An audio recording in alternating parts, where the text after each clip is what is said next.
유튜브 친구들 하이. 오늘 해볼 컨텐츠는 몽이의 가정교육 나도 알고 싶지 않았다 임신 초기 입덧과 임신 증상에 대하여입니다. 자, 원래도 여러분한테 이제 제가 임신과 출산 그리고 육아에 대해서 여러 가지 알려드리고 싶었는데 제가 아무래도 돌쟁이 애기를 하나 키우고 있잖아요. 그래서 육아에 치이고 현생에 치이면서 지나간 일들은 까먹고 누가 이제 물어보지 않는 이상 기억도 잘 안 나는 거예요. 아, 이때 어땠는지 저때 어땠는지 이 개월 수에는 무슨 일이 있는지 그런 게 정확하게 기억이 안 나서 내가 하나하나 기억을 끄집어내고 다시 찾고 검색하고 서치하고 공부를 해야 됐기 때문에 제가 계속 미뤄왔었거든요. 근데 이번에 둘째가 찾아왔잖아요. 기왕 둘째 임신을 해서 이제 띠용이랑 다시 임신 초기부터 시작해서 앞으로 임신, 출산, 육아까지 여러분들이랑 함께 할 거 아니에요. 그래서 기왕 이제 둘째 임신을 한 김에 처음부터 시작하자. 여러분들한테 이제 처음부터 임신 초기부터 중기, 후기, 그리고 출산, 육아에 대하여 이제 교과서에 나오지도 않고 어디서 찾지 않는 이상, 내가 관심이 있지 않는 이상 알기 어려운 부분들을 여러분도 같이 알려드리고 이제 공부해 가시면서 언젠간 이제 이런 게 미래에 도움이 되지 않을까 하여 이제 기획하게 되었습니다.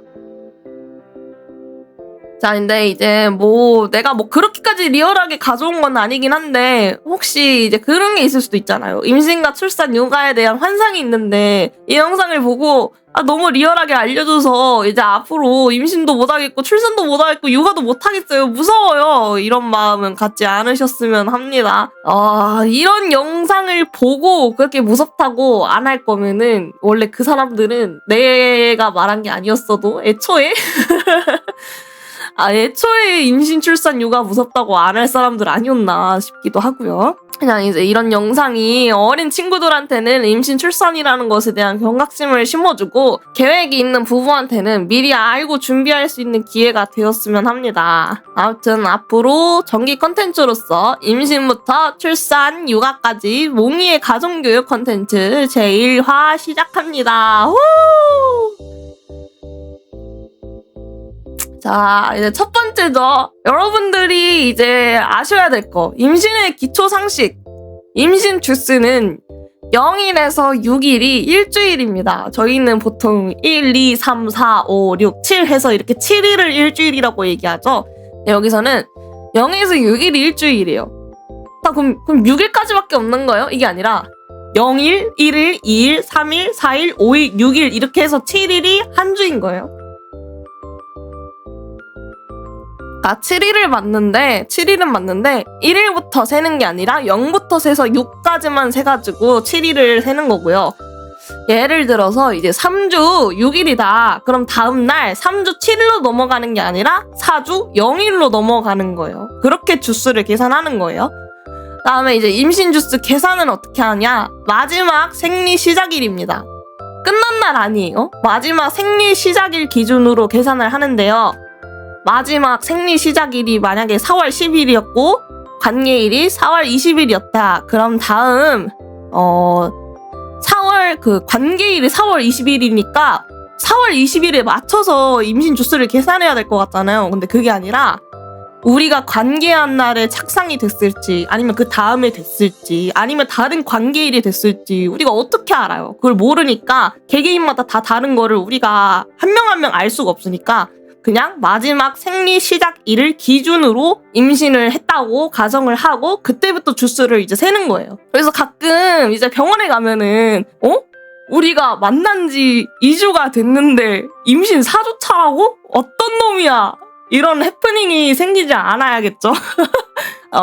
이게 진짜 나는 관계를 2주 전에 딱 한 번 했는데 병원에 가니까 임신 4주 차래. 이렇게 했을 때 당황하지 않고 이제 알려면은 이런 기초 상식들을 알고 계셔야 합니다. 이거 모르면은 이제 큰일 난다고 이제 갑자기 왜 너는 나를 만나서 이런 거 내가지고 이게 내 애니 내가 애가 아니니 너 어떤 놈이랑 바람 피웠니 이런 불상사가 생기면 안 되니까. 잘 알고 계셔야 되고요.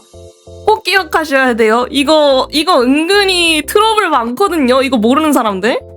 그리고 이제 임신 테스트기는 성관계를 맺은 후 이제 2주 후에 소변을 통해서 임신 여부를 확인이 가능합니다. 이제 보통 2줄이 임신이고 1줄인 비임신이고, 그다음에 이제 뭐 잘못 나오는 것도 있고 하긴 한데, 아무튼 이렇게 테스트기로 확인을 할 수 있고요. 그리고 요즘은 얼리 테스트기라고 해가지고 원래 2주 후에 확인이 가능한데 2주보다 조금 더 일찍 확인이 가능한 임신 테스트기도 있기는 합니다. 그리고 이제 이거 외에도 배란일 테스트기라는 게 있거든요. 이게 뭐냐면은 이제 우리가 임신을 준비 중인데 뭔가 임신이 잘 안 돼요. 배란일에 맞춰서 이제 해야 어느 정도 임신할 수 있는 확률이 올라가는 건데 아무 때나 막 하면은 안 될 수도 있잖아요. 딱 우리는 아무 때나 막 하고 싶지는 않아. 우리는 딱딱 맞춰가지고 배란일 딱 확인하고 그때 하고 좀 애를 만들고 싶다 하면은 이제 배란일 테스트기 같은 걸 사와가지고 소변을 아침에 묻혀봐요. 그러면은 테스트기가 오늘이 배란일인지 아닌지 알려줍니다. 이제 그걸 보고 관계를 맺어서 자녀 계획을 하시는 분들도 있어요. 자, 이제 다음 임신 초기 증상이죠.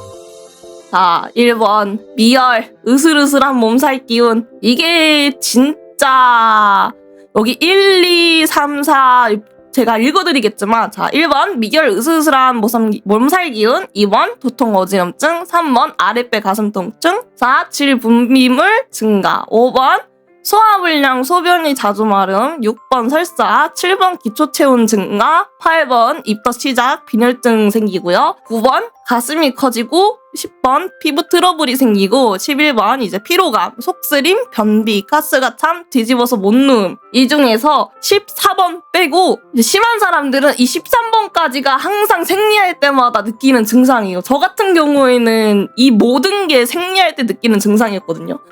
이래서 처음에 초기 때 생리 증상인 줄 알고 착각하시는 분들이 굉장히 많아요. 저도 첫째 때 생리 증상이랑 똑같아, 당연히 임신일 거라고 생각을 못한 거야. 임신했을 때 이런 증상이 있는지를 몰라가지고, 아, 이번 생리 되게 빡세겠구나, 이번 대장 통증 너무 빡센데? 그냥 이렇게만 생각하고 넘겼었어요. 이제 나는 그래서 남편이 야, 뭔가 이상해, 우리 검사해야 되는 거 아니야? 한번 테스트기 해봐 했을 때, 아, 여자의 감이라는 게 있지, 나 지금 생리 통증 막 느껴지고 막 그러니까 아니야 했었는데 가보니까 2줄. 처음 임신을 겪어보시는 분들은 이 진짜 임신 급초기 때는 증상이 생리 때랑 똑같아가지고 모르고 넘기시는 분들이 굉장히 많아요.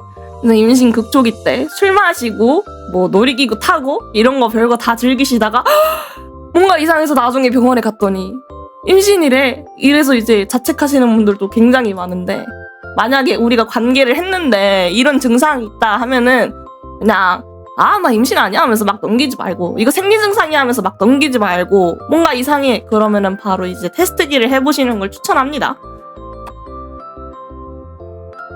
자, 그리고 뒤집어서 누우면 아파요 라고 물어보셨는데 아픕니다. 근데 이게 초기 때는 안 그랬는데 제가 좀 사람마다 다른 게, 첫째 때는 임신 초기에 뒤집어서 누울 수 있었어요. 별로 딱히 문제가 없었어. 근데 이제 둘째는 첫째보다 증상이 되게 진행이 빨라요. 배도 빨리 나오고 이제 그런 게 있다 보니까 첫째 때는 괜찮았어요. 첫째 때는 괜찮았는데 둘째 때는 이제 임신 초기, 이제 임신한 사실 알고 며칠부터 이제 뒤집어서 누우면은 배가 너무 아픈 거야. 불편하고 이제 막 숨이 안 쉬어지고 배가 눌리니까 그러기 시작해가지고 둘째 때는 못 누웠습니다. 지금도 뒤집어서 못 누워요. 그리고 이제 두통인 어지럼증, 이거는 임신 후기 때까지 쭉 끌고 갑니다. 이거는 어쩔 수 없어요. 두통은 입덧 때 제일 심하고요. 이거는 그냥 만성 두통으로 출산하기 전까지 계속 이어집니다. 이거는 어쩔 수 없는 부분이고요. 너무 심하다 싶으면은 이제 병원이랑 상의해가지고 의사 선생님이랑 상의하에 두통약을 먹어야 합니다. 그리고 이제 아랫배, 가슴 통증 이런 거는 뭐 가슴 통증은 이제 나중에 애기 낳으면은 모유 먹여야 되니까 뭐 점점 이제 가슴이 커지려고 통증이 일어나는 건지 뭔지는 모르겠는데 암튼 이런 통증도 있고요. 그다음에 이제 소화불량, 소변이 자주 마름 이게 진짜 힘들어요. 소화불량이 오잖아. 배고파. 내가 밥을 먹어야겠어. 지금 당장 밥을 먹지 않으면 난 토할 것 같아. 그래서 밥을 먹었다? 근데 밥을 먹었어. 근데 소화불량이잖아. 밥을 먹으니까 속이 또 버부룩해. 그럼 난 또 토해야겠어. 근데 또 토하면 속이 비잖아요? 난 또 배고파. 밥을 먹어야겠어. 그럼 또 소화불량이잖아. 속이 안 좋아. 난 또 토해야겠어. 이걸 무한 반복해요. 이게 입덧 때 진짜 심해지거든요. 이게 진짜 제일 힘들어. 그래서 입덧이 심하면은 먹고 토하고의 반복이다. 이거 설사는 임신 초에만 했었고 이제 이 설사가 곧 있으면은 이렇게 변비가 됩니다. 설사에서 변비로 바뀌어요. 그다음에 이제 기초체온 증가는 애기 출산하기 전까지 원래 36.5도가 기본 온도라면은 37도가 기초체온이 되는 것 같아요, 보통. 입덧, 시작, 빈혈증 이거는 조금 뒤에 가가지고 정확히 알려드릴 거고요. 자, 피부 트러블은 이게 호르몬 변화 때문에 그런가 막 얼굴에 엄청 뭐가 막 나요. 얼굴이 원래 빨갛지가 않잖아요, 볼이 보통 사람들은. 근데 임신하면은 얼굴이 엄청 뜨거워지고 볼이 막 빨개져가지고 무슨 화장한 거 같이 엄청 빨개. 아니 화장한 거 같이가 아니라 누구한테 맞은 것처럼 빨개. 그리고 이 피로감은 임신 초에 제일 심한 것 같기는 해요. 이게 몸이 엄청 아프지는 않은데 너무 졸려. 계속 자고 싶고 피로하고 나 누워있고 싶고 아무것도 하기 싫은 이 피로감이 진짜 심하고요. 속쓰림이랑 소화불량 이거랑 두통 이거는 진짜 계속 갖고 가는 것 같아. 변비 이런 거는. 다음 자 이제 그 외에 이거는 공통적인 증상이라면은 이거는 제가 지금 갖고 있는 증상을 추가로 써놓은 건데요. 자 제가 첫째 제왕을 했잖아요. 근데 제왕을 하고 얼마 안 돼서 이제 임신을 했잖아요. 1년 지났지. 원래 제왕을 하고 4년은 돼야 이제 상처가 제대로 아물어서 임신했을 때 자연분만도 무리 없이 할 수 있는 몸이라고 하거든요, 보통. 근데 저는 제대로 이제 회복도 되지 않은 상태에서 둘째를 가져가지고 그런지 모르겠는데 제왕하고 임신하니까 수술 부위가 아파요. 이제 슬슬 배가 커지면서 처음에는 괜찮았는데 한 이번 주부터 속이란다. 수술 부위가 너무 아파. 막 욱신욱신하고 계속 누가 콕 찌르는 것 같고 아프거든요. 근데 이게 평소에는 괜찮다가 자다가 진짜 아파서 깰 때가 많아요.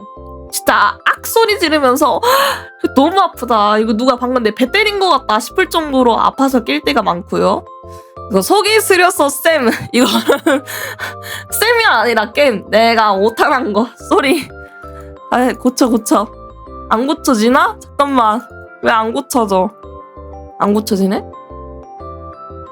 아 이거 포토샵으로 한 건 안 된다.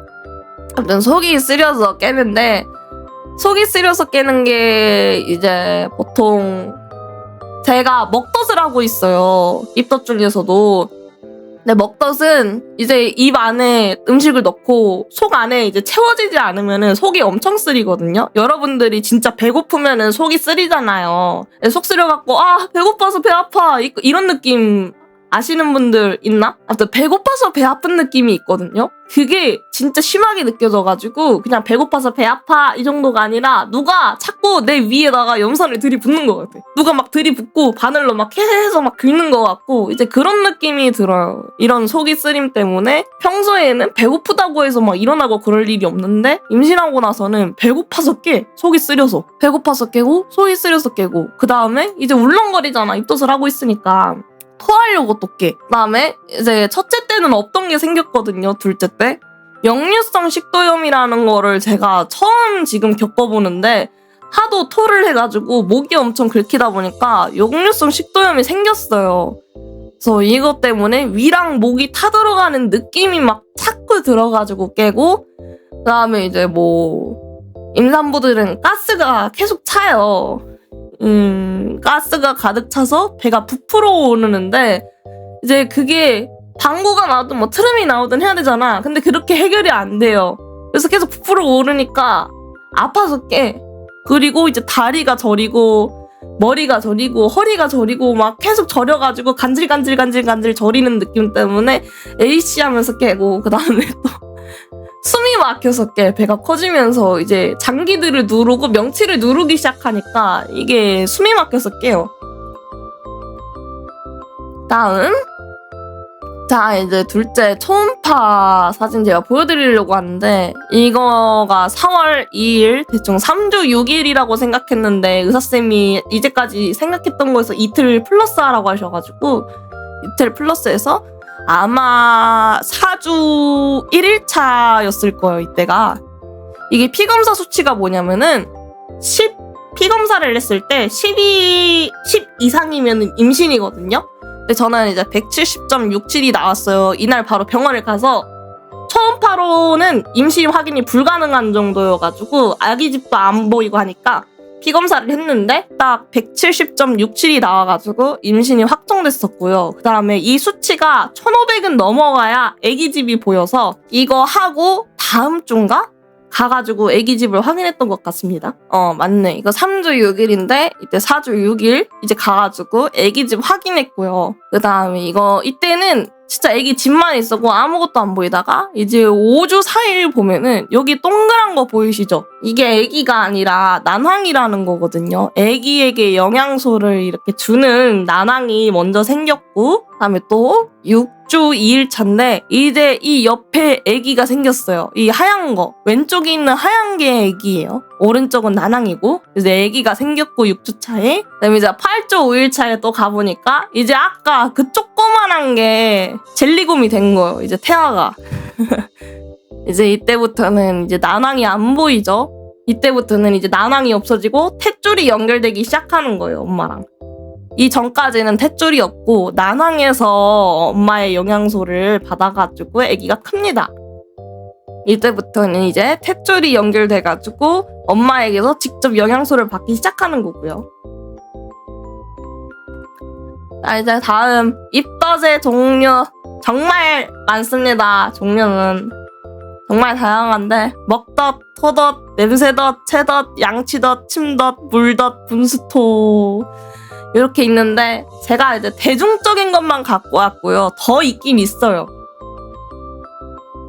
하나하나 알려드리자면은 먹덧은 말 그대로 먹는 거예요.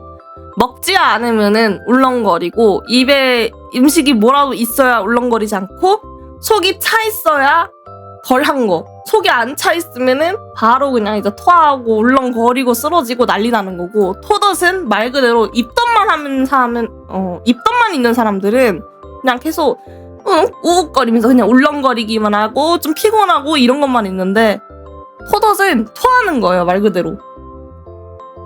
토덧이 없는 사람들도 있는데 저는 먹덧, 토덧 다 하고 있고요. 냄새덧은 말 그대로 막 드라마 같은 거 보면은 뭐 냄새 맡고 울렁거리고 그런 거 있잖아요. 막 냉장고 문만 열어도 짜증나고 화나고 막 냄새 때문에 죽겠고 이제 그런 냄새덧이 있고요. 저 같은 경우에는 고기 냄새, 담배 냄새 그런 걸 잘 못 맡아요. 향수 냄새. 이 세 가지가 정말 힘듭니다. 그 다음에 이제 채덧은 말 그대로 체하는 거예요. 계속 체하는 거야. 뭘 먹어도 체하고 안 먹어도 체하고 먹어도 체하고 안 먹어도 체하고 계속 그걸만 반복하는 거고, 양치덧은 양치할 때 여러분들 이제 양치 잘 하다 보면 혀 안쪽에다가 이렇게 치카치카 하면은 살짝 우욱거리잖아요. 근데 그냥 우욱거리고 지나가는 정도가 아니라 우욱거리면서 갑자기 그 뱃속에 있던 모든 게 갑자기 꿀렁꿀렁꿀렁 되면서 올라와가지고 양치하다가 토하는 거예요. 이거를 계속 반복하는 거예요. 그래서 양치하다가 토해가지고 양치를 저도 양치할 때마다 3번은 하는 것 같아. 그 다음에 침덧. 침덧은 뭐냐? 이게 제일 힘든 건데 침만 삼켜도 토 나올 것 같아. 침만 삼켜도 울렁거리고 침 삼키는 게 진짜 힘들어가지고 침을 계속 뱉어야 돼요. 내 침이 버겁게 느껴지는 걸 침덧이라고 하고요. 물덧은 이것도 정말 힘든데 물을 못 마셔요. 이게 임산부가 되면은 냄새에도 민감해지고 맛에도 되게 민감해지고 모든 것에 되게 예민하고 민감해지잖아요. 근데 우리가 평소에는 못 느끼고 살아도 원래 예민한 사람들은 물 냄새 막 싫다고 그러고 물만 막 비리다 그러고 이제 이런 거 있잖아요. 우리가 수돗물 먹을 때의 느낌을 평소에 계속 느끼는 거예요. 물 마실 때마다. 근데 제가 이게 임신 초반 완전 초기에는 없었거든요. 근데 요즘 생겨가지고 요즘 물 마시면은 그 물맛 때문에 비려가지고 울렁거려요. 그래서 이때는 어떻게 해야 되냐? 물보다는 차를 마시는 걸 추천하게 됩니다. 근데 이게 너무 귀찮아. 물 마실 때마다 차 우려갖고 차 마셔야 되니까 그게 진짜 귀찮아요. 그래서 이때는 뭐 물을 대신 차를 먹든 음료수를 먹든 이렇게 바꿔가면서 이제 먹으시는 분들도 있고, 아니면은 나는 차나 뭐 그런 게 싫다. 근데 수분 보충은 해야 되니까 오이를 먹는다던가 과일을 먹어서 수분 보충을 한다던가 이렇게 하시는 분들이 있는데, 저는 오이 먹는 거는 괜찮은데요. 오이랑 뭐 과일이랑 먹으면 좋긴 해. 그래도 목말라. 수분 보충은 돼도 목말라. 그래서 물을 마셔야겠어. 이게 음료수 마실 때랑 또 물 마실 때랑 다르잖아요. 저는 음료수 마시고 물도 마셔야 되는 사람이란 말이야. 그래서 물을 마시는데 요즘은 좀 이게 심해져가지고 난 물을 마셔야겠어 목말라 하고 물 마시다가 토해요. 이게 첫째 때는 싹 다 가지고 있었다가 둘째 때는 이게 먹덧 하나였거든요. 먹덧 토덧. 근데 이게 주스가 늘어나면서 점점 하나씩 추가돼서 결국 여기 있는 모든 걸 다 갖게 됐습니다. 자, 이제 분수토는 뭐냐? 이제 말로만 들어도 알 것 같죠? 갑자기 훅 하고 토가 나오는 거야. 진짜 원래는 평소에는 나 울렁거려 화장실 가가지고 토해야겠다 이런 느낌인데, 이 분수토는 그런 시간을 주지 않아요. 나 갑자기 헉 하는데 이미 나와 있어 입에서. 근데 이게 집에서는 그래도 내가 처리하기가 좋은데 사람들 많이 다니는 길가에서 갑자기 분수토가 나오면은 진짜 그만큼 쪽팔리고 죄송하고 화나고 서러운 일이 없어요. 이 분수토가 밖에서 나오면 너무 처리하기도 힘들고 너무 부끄럽잖아. 다 큰 성인이 길거리에서 갑자기 막 그러고 있어.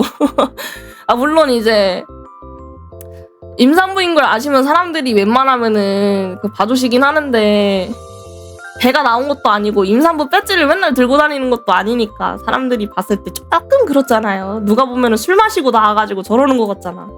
약간 부끄러움이 있습니다. 그리고 내가 토하는 모습 남한테 보여주고 싶지 않으니까. 이 분수토도 굉장히 힘든 것 중에 하나고, 이 먹덧, 토덧, 냄새덧, 채덧, 양치덧, 침덧, 물덧, 이 모든 게 순위를 가릴 수 없을 정도로 다 힘듭니다. 어떤 것이든 간에 힘들어요. 그리고 토덧은 웬만하면 여기에 다 하나씩 같이 있는 것 같아. 자, 그리고 입덧은 참아야 한다? 아닙니다. 입덧도 심하면 병이고 입원도 합니다. 그리고 입덧도 약이 있어요. 입덧 약이 있는데 이걸 꼭 챙겨 드셔야 돼요. 내가 일상생활이 입덧 때문에 불가능하다. 너무 힘들다. 죽겠다. 나 이러다가 애 낳기는커녕 내가 먼저 애 낳기 전에 죽겠다. 그러면 안 되잖아요. 그러면 무조건 약을 챙겨 드셔야 되고요. 그리고 입덧은 보통 언제부터 언제까지 하냐? 자, 한 6에서 7주 정도에 시작해서 12주에서 14주 되면 사라지는데, 이제 이거는 보통의 예시일 뿐. 저 같은 경우에는 첫째 때 언제야? 9주쯤에 7주쯤에 살짝 시작해서 9주쯤부터 심해지기 시작해 막달까지 입덧했습니다. 물론 막달까지 하루 종일 빠짐없이 계속한 건 아니고 중간에 사라지긴 했어요. 한 20주쯤에 사라졌다가 36주? 5주? 그쯤부터 다시 생겼어요. 그러니까 이 입덧이라는 게 진짜 심하면은 애기 태어날 때까지 사람을 괴롭힙니다. 그리고 이제 지금은 이게 6, 7주에 보통 시작하는데, 저는 이번 둘째 때는 굉장히 일찍 시작해가지고 4주에 시작했어요.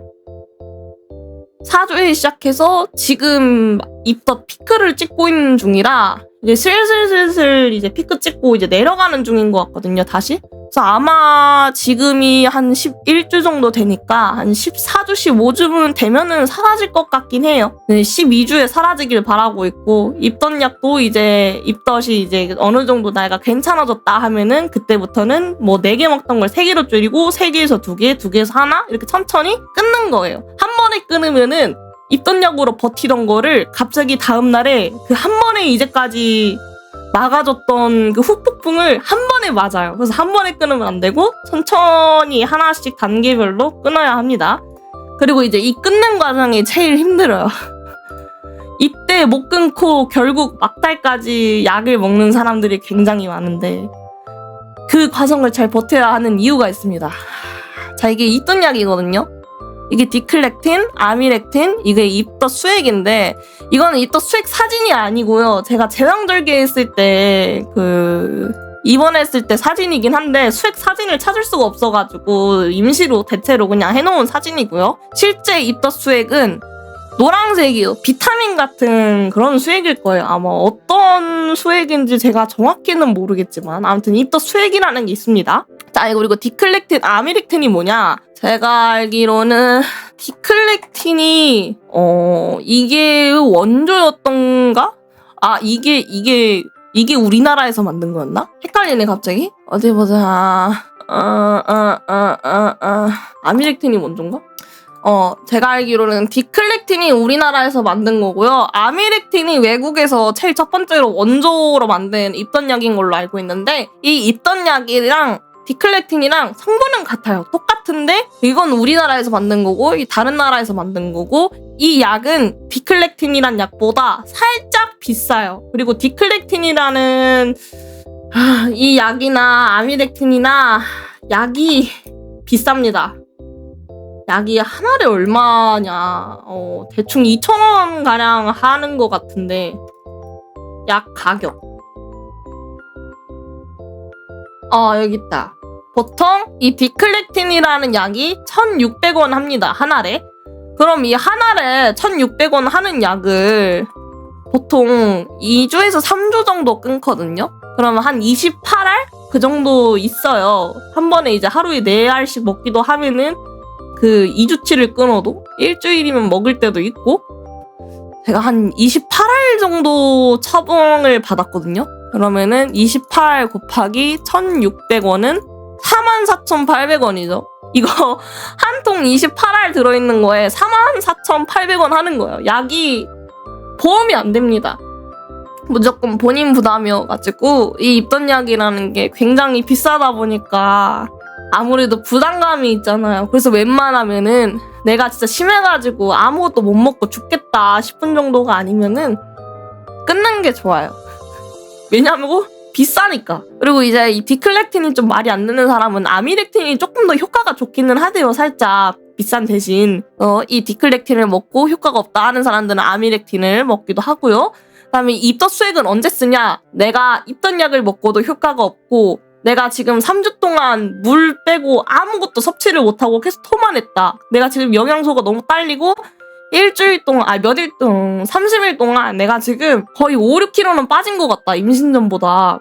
이제 그런 사람들은 가가지고 입덧 수액을 맞아야 돼요. 안 그러면은 큰일 납니다. 그래서 입덧 약이 제일 첫 번째, 그 다음에 입덧 수액이 그 다음에 두 번째. 근데 이 다음에 난 이걸로도 아무것도 안 된다. 난 진짜 계속 살이 빠지고 죽겠고 아무것도 못하겠다 하는 사람들은 이제 아까 말한 거 입덧도 심하면 병이라고 했죠? 입원을 합니다. 그래서 입덧도 진짜 왜 드라마 같은 데 보면은 하면서 되게 막 조신하고 막 되게 그냥 간단하게 한번 그냥 울렁거리고 화장실 가서 한번 에익 하고 이런 느낌으로 표현이 되잖아요. 현실은 그렇지 않다는 거 정말 심하면 심하다라는 걸 알려드리고 싶습니다. 입덧이라는 게 사람을 진짜 미치게 만들거든요.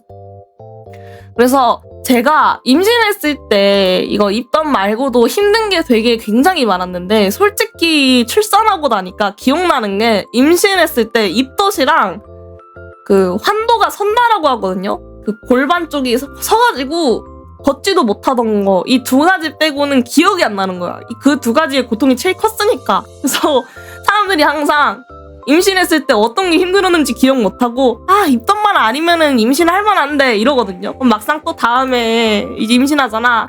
맞다, 이런 고통이 있었지. 죽겠다. 내가 왜 또 임신을 했지. 미쳐가지고 이러면서 이제 다들 불만을 얘기하죠. 자, 그 다음 이제 임신 초기에 관한 이야기는 여기까지 하고 저한테 들어온 질문들이 있어요. 직접 받은 질문들도 있고 사람들이 궁금해하는 것도 모아가지고 왔는데 이제 하나하나 대답을 해드리겠습니다.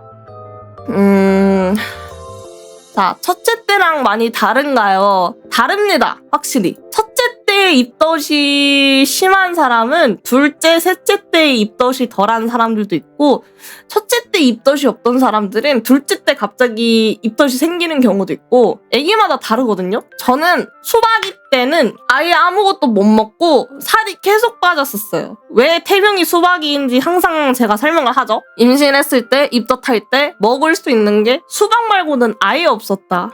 근데 지금은 수박을 찾긴 찾는데 그 정도로 아프고 힘들진 않고요. 그 정도로 힘들었으면 나 지금 방송 못해. 다행히 먹을 수 있는 건 있는데 계속 토를 할 뿐, 힘들 뿐, 첫째 때보다는 훨씬 10배는 낫습니다. 내가 보기에는 그때 내가 미련하게 참아서 그렇지 입원했어야 됐던 것 같아.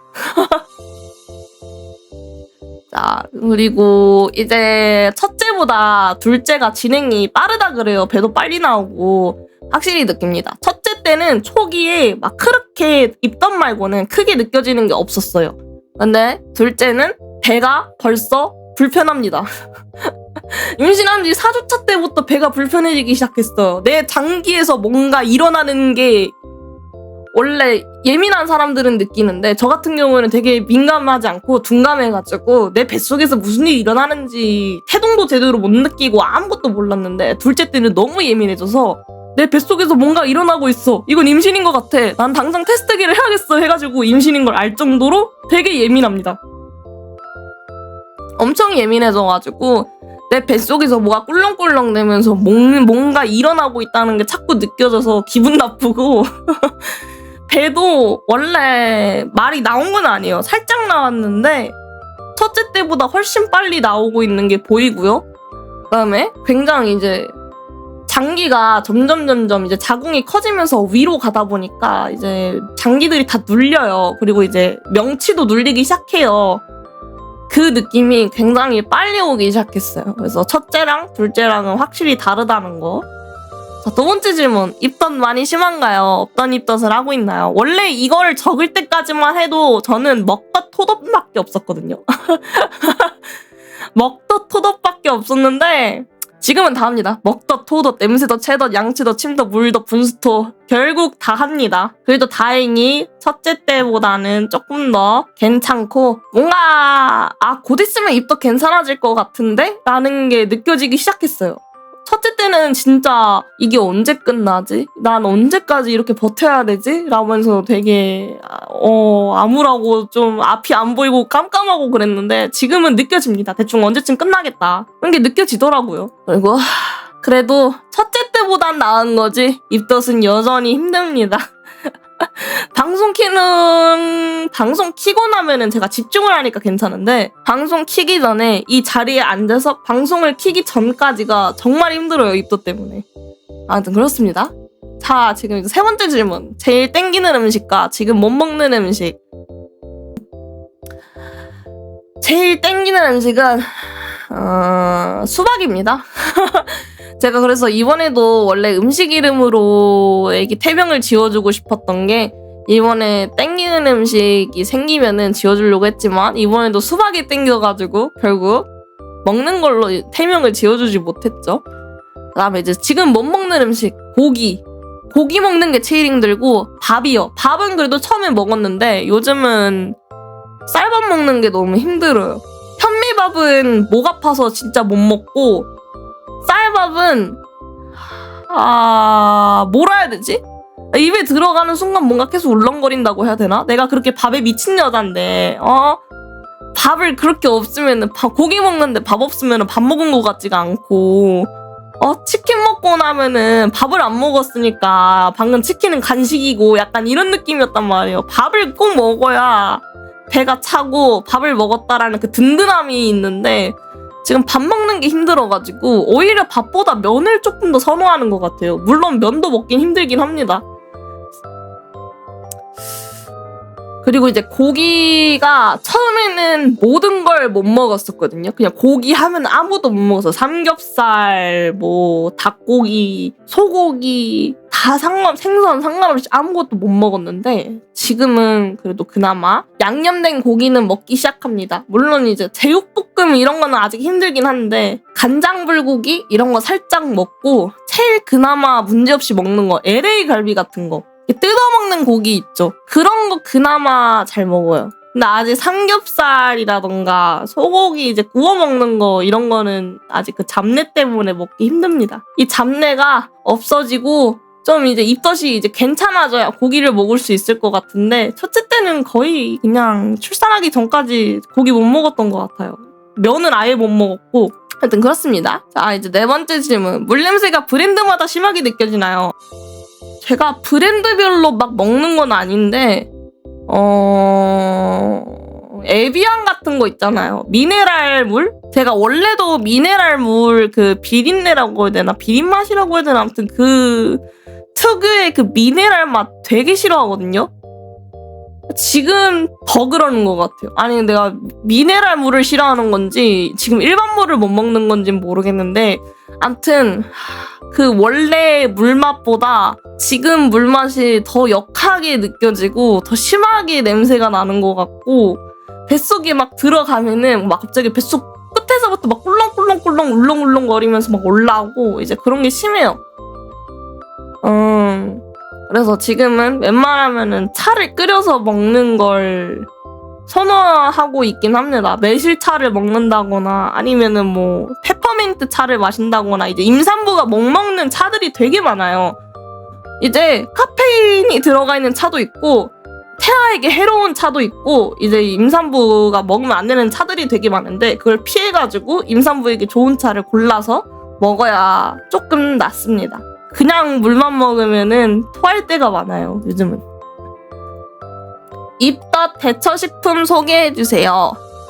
저는 사람마다 이게 굉장히 다른데 신 걸 먹으면은 그 신맛에 정신을 못 차리고 입덧이 잠깐 사라진다는 사람들이 있거든요. 이제 나는 신 걸 먹으면 괜찮아진다 하면은 입덧 캔디라고 있어요. 레몬맛. 입덧 캔디를 사서 먹는 것도 추천드리는데 저 같은 경우에는 이제 그렇게 신 거는 싫어하고요. 저는 약간 새콤달콤 정도의 신 거? 약간 그 정도의 신 거는 좋아합니다. 그 정도는 잘 먹어요. 그리고 이제 그거 말고 제일 효과가 있는 거는 얼음 아이스크림 있죠. 약간 고드름 이런 거 그런 거 먹으면은 조금 덜 하고요. 그다음에 이제 수박 먹으면 확실히 입덧이 덜해요. 그리고 토할 때도 기분 좋게 토해. 다른 거 먹고 토할 때는 너무 아프거든요. 수박 먹고 토할 때는 괜찮아. 그냥 약간 나 토하러 간다 약간 이런 느낌? 저 같은 경우에는 입덧할 때 수박 먹는 걸 굉장히 선호합니다. 근데 문제가 이게 어디서 떠도는 건데 임신했을 때 과일을 많이 먹으면은 애가 큰데요, 엄청. 특히 수박 같은 거 먹으면은 단 거 많이 먹으면은 애들이 진짜 훅훅 큰대. 그래서 그거 조심해야 된다고 하는데 저는 이제 뭐 평소에 계속 수박을 먹는 게 아니라 입덧할 때 수박을 먹는 거라서 어차피 먹고 토하면은 내 몸무게도 안 늘고 애도 안 클 거 아니야. 영양분이 막 가지도 않으니까 가기 전에 다 토해내는데 어떻게 영양분이 가. 난 그래서 지금은 그거 신경 안 쓰고 수박을 미친 듯이 사 먹고 있습니다. 이틀이면 사라지는 것 같아, 수박 한 통이. 자, 그 다음 질문. 남편들도 진짜 입덧 같이 하나요? 이건 잘 모르겠어요. 그 TV에 보면은 같이 입덧하는 집들이 있는 것 같긴 한데 저희 집 남편은 그런 거 1도 없어요. 이걸 입덧을 같이 하기보다는 내가 못 먹는 거, 내가 먹고 남긴 거 이제 그런 게 있잖아요. 입덧할 때 아무 음식 막 제대로 못 먹으니까 남기잖아. 근데 남기고 버리면 아까우니까 남편이 처리를 하거든요. 그래서 이 남편은 같이 입덧을 하기보다는 같이 쪄요. 남편은 쪄요. 그래서 같이 거의 임신하는 것 마냥 배가 같이 나오는 것 같아. 저는 입덧을 같이 하나요? 모르겠습니다. 실제로 그렇게 입덧을 하는 집이 있긴 한데 저희 집은 안 그래요. 다음 질문. 남편 보면 입덧이 올라오나요? 이게 모르겠는데 그 임신하면은 남편 호르몬 냄새가 갑자기 역겨워지는 사람들이 있대요. 그 남자들 특유의 호르몬 냄새라고 해야 되나? 그런 게 있는데 임신하면 예민해지다 보니까 남편한테서 올라오는 그 호르몬 냄새를 못 참거든요. 그래서 이제 남편 보면은 그 호르몬 냄새 때문에 입덧하고 토하는 사람들이 있는데 저는 이제 남편 호르몬 냄새 때문이 아니라 담배 냄새 때문에 힘듭니다. 그래서 요즘 많이 혼내고 있어요. 담배 냄새 때문에 때문에 힘들어서 입덧을 해요. 그 다음 남편이 아내에게 도움을 줄 수 있는 행동이 무엇이 있을까요? 이게 지금 제 기준으로 말하자면은 솔직히 남자들 담배 끊는 거 힘들잖아요. 남자든 여자든 알아요. 저도 담배 끊기 힘든 거. 근데 이제 내가 말하는 거는 이제 밤에 이제 우리 어느 정도 잘 시간에 한 대 피우러 나가잖아요. 이제 그걸 좀 자제해줬으면 좋겠고, 퇴근하기 직전에 담배를 피고 돌아오면은 그 냄새가 심하게 나니까 웬만하면 퇴근하기 직전에는 안 폈으면 좋겠어. 그걸 좀 알아줬으면 좋겠어요. 그러니까 평생 계속 그러라는 게 아니라 입덧하고 있잖아. 와이프가 입덧 때문에 죽어가고 있는데 그 옆에서 담배 뻑뻑 펴가면서 입덧하고 있는데 담배 냄새 때문에 죽겠다는데 굳이 펴야 될까요? 잠깐은 참을 수 있잖아. 내가 계속 평생 참으라는 것도 아니고 몇 주 동안 몇 시간만 잠깐 참아라 이거니까 이제 그런 거 참아줬으면 좋겠고, 그 다음에 이제 다리가 굉장히 저려요. 몸이 엄청 저리고 계속 뭔가 간지럽다고 해야 되나? 여러분들 의자에 오래 앉아있거나 화장실에 오래 앉아있다 보면은 막 일어날 때 갑자기 다리가 막 후들후들 거리면서 저리잖아요. 그 느낌이 계속 들어요. 밤에 잘 때. 그러다 보니까 중간중간 깨기도 하고 자려다가 이제 렘수면 상태에 빠져들어가지고 이제 깊은 잠으로 가야 되는데 그 저림이 내가 깊은 잠으로 가는 거를 방해한단 말이야. 그래서 굉장히 힘든데 이게 마사지를 해주면은 잘 자요. 근데 이 마사지를 해달라고 내가 말하는 게 아니라 좀 알아서 좀 해줬으면 좋겠어. 왜냐면 내가 말하면은 눈치가 보여요. 남편도 애기 보느라 힘들고 뭐 하느라 힘들고 회사 갔다 오느라 힘들어 죽겠는데 내가 막 그런 거 해달라고 하면은 힘들어하는 게 눈에 보이고 좀 짜증나 보이는 게 보이니까 눈치가 보여가지고 내가 말하기는 힘들다 보니까 알아서 좀 해줬으면 좋겠다? 그런 거 있고, 그 다음에 이제 여자가 임신을 하면은 배가 커지잖아요. 그러면은 배가 터요. 배가 터가지고 튼살크림을 발라줘야 돼. 이거는 임신 초기부터 후기까지 계속 발라줘야 되는데 여자가 혼자 바르기 굉장히 힘들거든요. 배가 커지면 커질수록.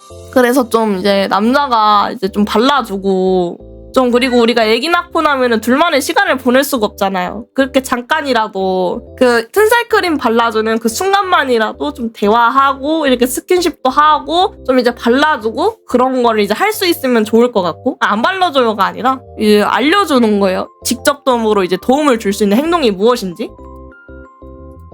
그래서 이제 튼살크림을 남편이 발라주는 게 최고입니다. 나중에 가면은 여자가 혼자 못 발라요. 안 보이거든. 내 배가 뭐 보이든가 해야 이제 바르지. 전담도 냄새 나요. 전담은 특유의 찌릉내 있지. 담배 냄새보다는. 그것도 힘들 거야. 그리고 이제 또 뭐가 있을까.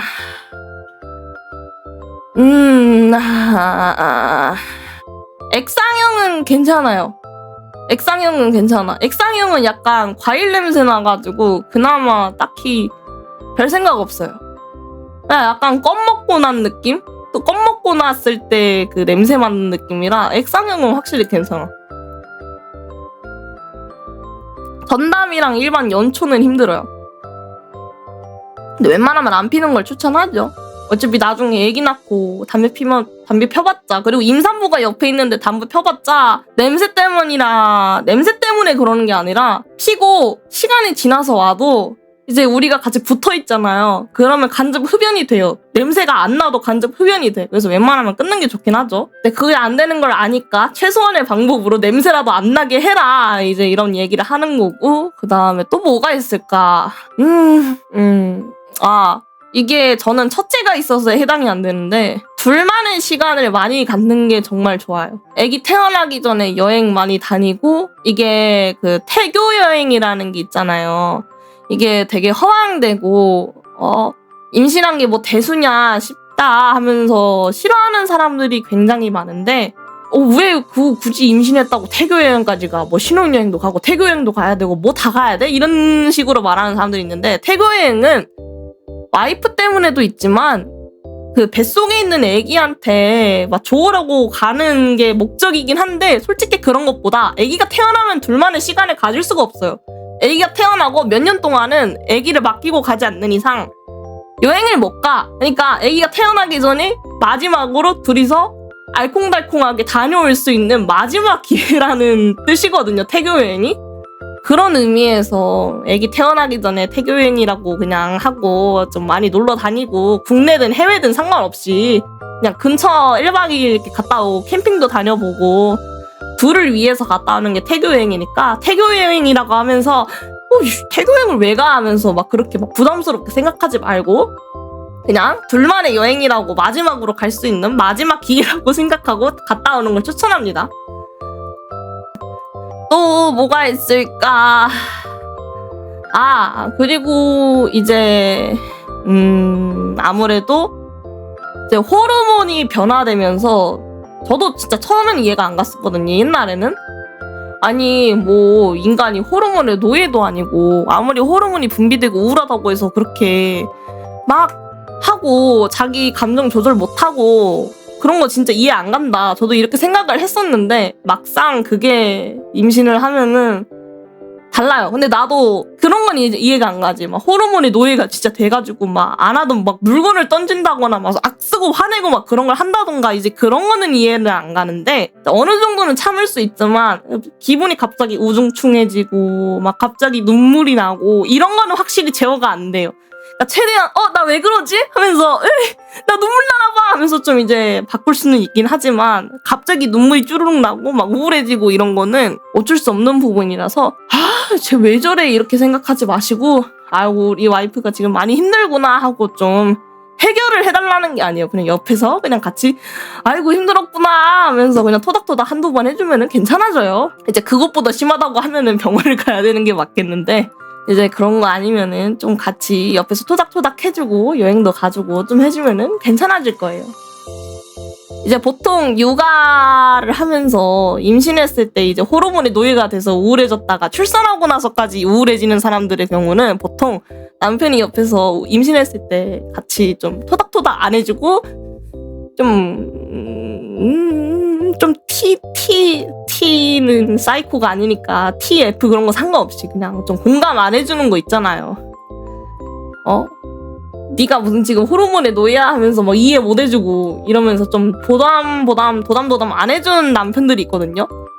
이제 그러는 경우에 임신 때 쌓였던 스트레스가 출산하고도 계속 쌓여가지고 이제 그때는 진짜 우울증으로 바뀌는 경우가 있기 때문에 임신했을 때 좀 잘해줘야 된다. 그리고 이제 이때 못 해주면은 10년이고 20년이고 30년이고 40년이고 50년이고 평생 가가지고 나중에 나이 먹어가지고 증손주 볼 때도 느그 할아버지가 느그 증조 할아버지가 하면서 막 임신했을 때 어쨌네 출산했을 때 어쨌네 하면서 평생 들먹거립니다. 그리고 임신했을 때 확실히 잘못을 하면은 평소에는 진짜 왜 저래 미쳤나봐 진짜 한 대 패고 싶네 이게 한 대 패고 싶네가 아니라 갈라설까?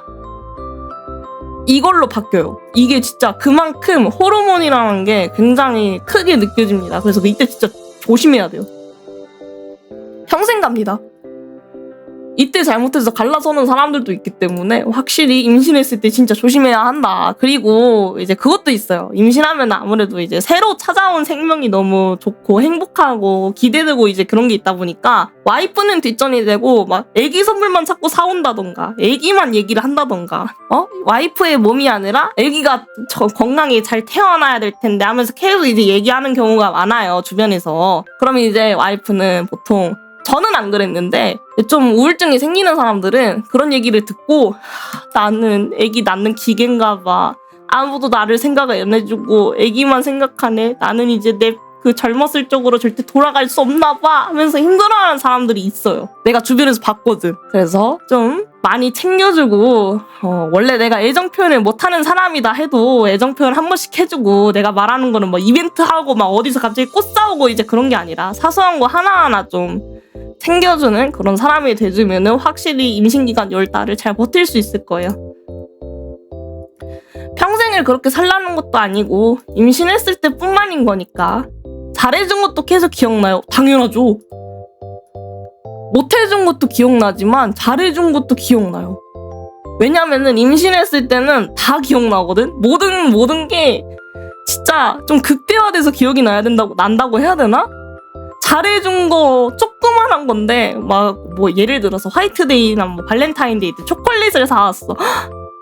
나는 안 챙겼는데 오빠가 나 발렌타인데이라고 평소에 챙기지도 않는 초콜릿을 막 챙겨왔어. 예를 들어서 너무 감동적이고 막 그 큰 것도 아닌데 갑자기 눈물 나가지고 툭툭하면서 막 너무 고마워 이러는 경우도 있고요. 잘해준 것도 정말 오래 기억이 납니다. 나중에 이제 남편이랑 싸우고 나서 한 번씩 이제 혼자서 이제 화를 삭히고 있잖아. 내가 이놈의 남편이랑 이제 갈라쓰든가 해야지 해놓고 나중에 갑자기 곰곰이 생각해보면은 그래도 내가 임신했을 때 그런 것도 해주고 저런 것도 해줬는데 이 나쁜 사람은 아니야 하면서 이제 내가 또 사과해야지 참고 살아야지 하면서 또 이제 넘기는 경우도 있고.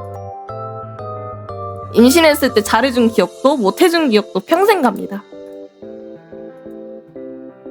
몽님 베스트 기억, 워스트 기억 알려줘요. 저 같은 경우에는 아니야. 내 워스트 기억은 방송에서 얘기하기에는 너무 극단적으로 우울한 이야기고요. 제가 이제 나중에 합쳤다고 했잖아요. 저희가 혼전 임신이었기 때문에 출산 직전 거의 애를 2월에 낳았는데 11월에 합쳤어요, 집을. 그러다 보니까 엄청 늦게 합쳤잖아. 그래서 그 전의 기억들은 다 워스트야. 그 전의 기억들은 모두 다 힘들었고 그 기억 때문에 출산하고 나서도 막 계속 울고 많이 그랬었거든요. 그러다 보니까 그때의 기억들이 진짜 오래 가고요. 나 이제 베스트 기억은 태교여행 갔다 온 거. 물론 태교여행 가가지고 싸우고 이제 남편이 다리를 다쳐가지고 좀 많이 힘들긴 했는데 그냥 둘이서 마지막으로 같이 여행을 갔다 왔다는 사실 자체만으로도 행복하고 그때 기억으로 살아가고 우리 나중에 또 애기 크면은 같이 제주도 가고 좀 이런 데 많이 가보고 해봐야지 약간 그런 게 있는 것 같아요. 저는 그래서 태교여행을 추천합니다. 그리고 저는 신혼여행을 못 가봤기 때문에 결혼식을 안 올렸잖아요. 그래서 태교여행을 대신 갔다 온 건데 그 기억으로 살아갑니다. 그 기억이 제일 베스트야. 그 기억 때문에 그 앞에 있던 힘들었던 기억들이 다 잊어버리고 살아갈 수 있었던 것 같아요. 그 전까진 너무 힘들었는데 그 이후부터 되게 행복했어요. 하여튼 그렇습니다. 그럼 이제 엎드리면 불편한 거예요. 이거는 아까 전에 위에 얘기했으니까 넘길게요. 첫째 키우면서 임신하니 어떤가요? 이게 첫째 때는 임신했을 때 난이도가 세가지고 비교하기 좀 그렇긴 한데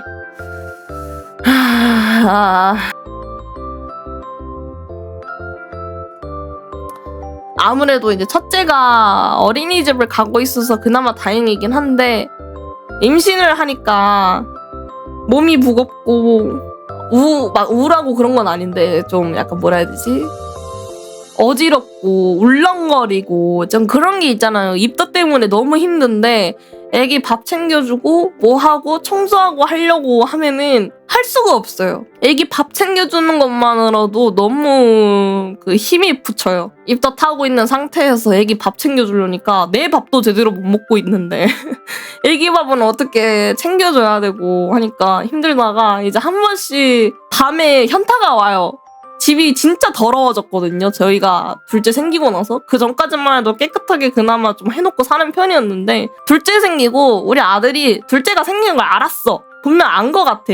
일부러 배에 점프하고 일부러 배 때리고 막 엄청 앵기고 하루 종일 울고 그러는 거 보니까 애가 지금 둘째가 생긴 걸 알아서 질투를 시작한 것 같거든요. 그것 때문에 진짜 정신없고 집도 엄청 더러워지고 하루 종일 나한테서 안 떨어지려고 하니까 청소를 할 수가 없는 거야. 그리고 이제 좀 청소를 하려고 하면은 이제 내가 청소하는 시간보다 얘가 어지럽히는 시간이 더 빨라. 그것 때문에 너무 힘들고 그리고 이제 그 청소하려고 힘내는 시간도 너무 힘들어요. 입덧 때문에. 이제 그러다가 이제 결국 이제 저녁이 되고 밤이 되면 아기를 재우고 이제 청소를 하든가 정리를 하든가 해야 되는데 임신하면은 잠이 쏟아져요. 잠이 진짜 많아지고 입덧약의 부작용 중에 하나가 수면이에요. 입덧약을 먹으면은 잠이 더 쏟아져요. 안 그래도 임신해서 쏟아지는 잠, 입덧약을 먹고 더 쏟아지니까 아기를 재우고 나서 일어나서 해야 되는데 아기를 재우면서 저도 같이 자요. 8시에. 그러니까 엄청 일찍 자. 근데 또 일찍 자면은 아침에 일어나서 개운하기라도 해야 되는데 아까 말한 거 뭐야. 이 증상들 때문에 잠을 못 자요. 하루에도 막 6번, 7번씩 자면서 깨. 그러니까 개운하지가 않잖아요. 그것 때문에 힘들고 이제 우울할 틈이 없어요. 그냥 뭔가 우울해. 확실히 둘째 생기고 나서 조금 힘들어져서 뭔가 우울한 것 같긴 한데 근데 그 우울함을 느낄 틈이 없어요. 곰곰이 생각해보면 나 지금 힘들고 우울한 게 맞는데 그런 생각을 할 틈이 없어. 이제 그런 게 있습니다. 그래서 힘들긴 합니다, 진짜. 그리고 연년생이잖아. 이게 아들 수박이가 23년 2월생이고 둘째 띠용이가 24년 12월 예정이기 때문에 며칠 차이로 연년생이 됐잖아요. 힘듭니다. 그리고 확실히 제왕절개를 했다 보니까 배가 너무 아파요. 그것 때문에 많이 힘들긴 합니다. 확실히 엄마 몸에 연년생은 무리가 많이 가긴 하네요. 애가 조금 크고 그래도 3, 4살은 됐을 때 임신을 해야 조금 육아할 때도 편하고 임신할 때도 편하고 그런 것 같아요. 자, 그 다음 임신하고 방송 안 힘든가요? 확실히 힘듭니다. 엄청 힘들긴 해요. 이 자리에 앉아있는 것도 굉장히 힘들고요. 이 자리에 앉아있는 것보다는 이 자리에 오는 과정이 되게 힘들어요. 아까 얘기한 것처럼 그 과정이 너무 힘들고 뭔가 하고 싶은 컨텐츠가 많아요. 솔직히 하고 싶은 게 많은데 그걸 준비할 시간이 없잖아요. 이게 방송은 오전에 다 해가지고 방송 끝나면은 아들내미 이제 하원하고 밥 먹이고 뭐 하고 또 밥 먹이고 이러고 저녁 되면은 8시, 9시쯤 되니까 9시쯤이면은 솔직히 밤에 잠깐 컴퓨터 앞에 와서 이제 생활을 할 수 있거든요. 하려면은. 근데 지금 입덧을 하고 있는 상황이라서 그런가 밤 되면 두통이 오기 시작해요. 컴퓨터 앞에 앉으면은 두통이 와가지고 그것 때문에 힘들고 그러니까 컨텐츠 준비할 시간이 없다는 게 굉장히 힘든 것 같아. 나는 지금 이것저것 하고 싶은데 할 수 있는 게 없어. 그게 굉장히 힘듭니다. 그래서 요즘 되게 현타 많이 오는 것 같아, 방송하면서. 다음, 제왕하고 연년생 괜찮으신가요? 아까 이거는 이때 다 얘기한 것 같아서 패스. 한 번 제왕하면 다음에도 무조건 제왕하나요? 이게 사람마다 다 달라요. 이게 나중에 나이 먹어가지고 제왕하신 분들은 아무리 회복이 잘 돼도 나이를 먹고 나은 거기 때문에 완벽히 회복이 안 될 수 있어요. 노산이라는 게 괜히 있는 게 아니에요. 30대가 넘어가면 노산이거든요. 이제 그런 분들은 무조건 다음에도 제왕해야 될 수도 있고 저 같은 경우에는 나이가 굉장히 어리잖아요. 그래서 원래 제왕을 하고 3, 4년 있으면은 회복이 된다고 하거든요. 웬만하면. 그래서 그 4년, 3년이 지나면은 둘째는 또 제왕이 아니라 자연분만을 시도해볼 수가 있어요. 그걸 이제 전문적으로 V백이라고 얘기를 하거든요. 제왕 절개 후 자연분만을 하는 거를 V백이라고 얘기를 하는데 저는 원래 그걸 도전을 하려고 했었습니다. 그리고 병원에도 얘기를 했어요. 저는 웬만하면은 둘째는 자연분만 하고 싶어요. 저번에 실패한 거 하고 싶은데. 근데 지금 생각해보면은 제가 지금 연년생이잖아요. 이제 내가 또 이번 연도 12월에 임신을 했으면 모를까. 이번 연도 12월에 출산이니까 진짜 아기 낳고 12개월, 13개월? 13개월 만에 지금 임신을 한 거다 보니 몸이 회복이 안 됐을 거 아니에요. 지금 배가 커지면서 배 아픈 거 보니까 확실히 나는 이번에 또 자연분만을 글렀다라는 게 느껴지긴 합니다. 되게 무서워요. 그래서 나 자연분만이면은 출산 안 무섭거든요. 왜냐면은 제가 수박이 때도 거의 밑에까지 다 내려왔는데 탯줄에 걸려서 거의 다 나왔는데 수술을 들어간 거기 때문에 이미 자연분만 진통이란 진통은 다 느껴보고 거의 출산 직전까지 가서 알아요. 무슨 느낌인지. 근데 나는 그것보다 제왕절개가 더 아팠어. 그러니까 난 둘 다 느껴봤잖아요. 그래서 무조건 자연분만이 하고 싶은데 제왕절개는 한 번 느껴봐도 다음에 또 무서울 것 같고 아플 것 같고 그 고통을 다시 느끼기가 싫어요. 근데 이게 또 사람마다 다르거든요. 제왕절개 했는데 안 아프고 회복 빠르고 그런 사람들이 있는데 저는 그런 경우가 아니었기 때문에 제왕절개 다시는 하고 싶지 않습니다. 제왕절개 하고 나서 기침 못하고 재채기 못하고 막 못 움직이고 처음 자리에서 일어났을 때 그 장기가 쏟아지는 그 느낌 그거 다시 느끼고 싶지 않거든요. 그거 진짜 아팠거든.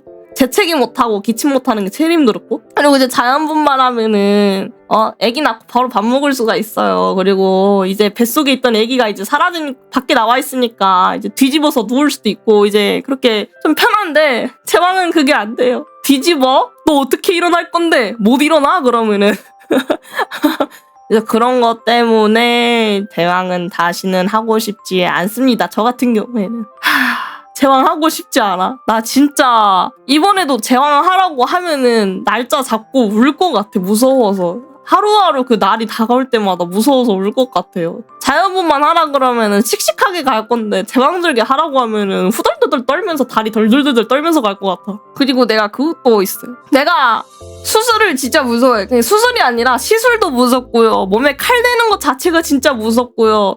그 사람들 막 피부과 가가지고 주사 맞고 그러는 거 있잖아. 나 그것도 무서워. 그런 것도 다 무섭고 아프고 막 그렇게 엄살 부리는데, 제왕절개 수술? 밑에를 갈라? 나 다시는 하고 싶지 않은 경험이야. 제왕절개가 수술을 어떻게 하시는 줄 아세요? 그러니까 하나만 가르는 게 아니라 위에 표피 가르고 이제 근육은 가를 수가 없어가지고, 근육은 기계로 근육은 이제 수직으로 살짝 이렇게 미루고, 그 다음에 또 이제 밑에 방광이 있는데, 방광은 상처가 나면 안 되니까 기계로 이렇게 살짝 옆으로 치우고, 그 다음에 이제 그 자궁을 자르고 또 뭐 자르고 뭐 이렇게 하는 거란 말이야. 그렇게 몸을 자르는데 안 아프겠어요? 자연분만이 훨씬 나아. 다들 웬만하면 자연분만 하고 싶어 진짜 이번에. 근데 희망이 없어 보여요. 그래서 마음이 아픕니다. 아무튼 이거는 사람마다 다르다. 제왕하고 자연분만 하는 사람도 있고요. 제왕하면은 제왕만 해야 되는 사람도 있고요. 그때의 상황, 그 사람의 몸, 이런 거에 따라서 다릅니다. 자, 오늘 콘텐츠 준비한 거는 여기까지입니다.